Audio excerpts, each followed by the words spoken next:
Hey everybody, Peter Zion here, coming to you from my old stomping grounds, Austin, Texas. To my Austin friends, that is correct. I did not tell you that I was coming here, and I have had some margaritas. However, I'm only here for 19 hours, so don't get crazy. I'll still see you in a couple weeks when I'm back.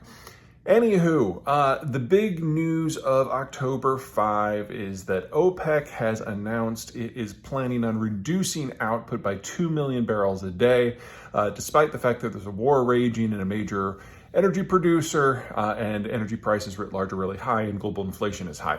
Now, some people are, of course, well, I shouldn't say some people, a lot of people are, of course, latching this onto whatever their favorite drum is to beat at the moment. Some people on Twitter have said that, of course, they're doing this to stick it to, quote, my boy Biden. And, my boy Biden? Ew. No. Far more important is that OPEC is nowhere near their production quota. In fact, as recently as August, they were about 2.8 million barrels a day below it. So if they cut their quota by 2 million barrels a day, that actually means they might increase output. So, number one, let's wait to see what happens here. The problem here is that if you are outside of the Persian Gulf, OPEC members, so Kuwait, United Arab Emirates, and Saudi Arabia, everyone else has just been in this investment bomb for over a decade. In fact, since 2014, total investment to all oil and all natural gas globally, government, state company, private companies, doesn't matter, the total is down by about 2/3.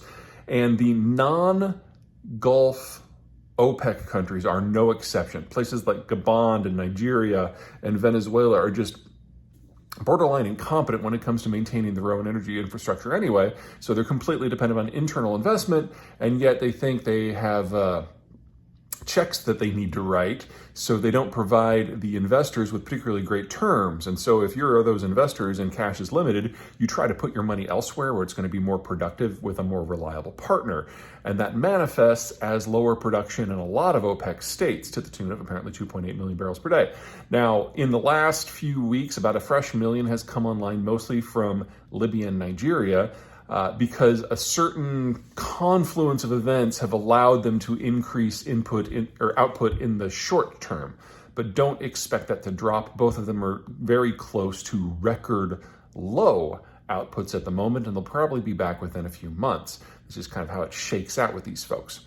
Anyway, bottom line is, before you ascribe any sort of motivation to OPEC, the favorite one being that they're trying to stick it to Biden because Biden is green and hasn't been exactly kind to the Saudis. There might be something to that, but we're not there yet. Don't ever, in this line of work, listen to what people say. Watch what they do, especially when you're talking about folks in the Middle East where suicide bombs are often perceived as a legitimate form of political discourse.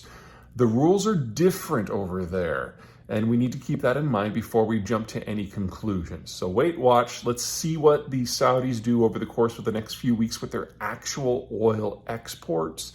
That'll tell us everything we need to know about what it is they're trying to actually achieve. Okay, that's it for me. Until next time.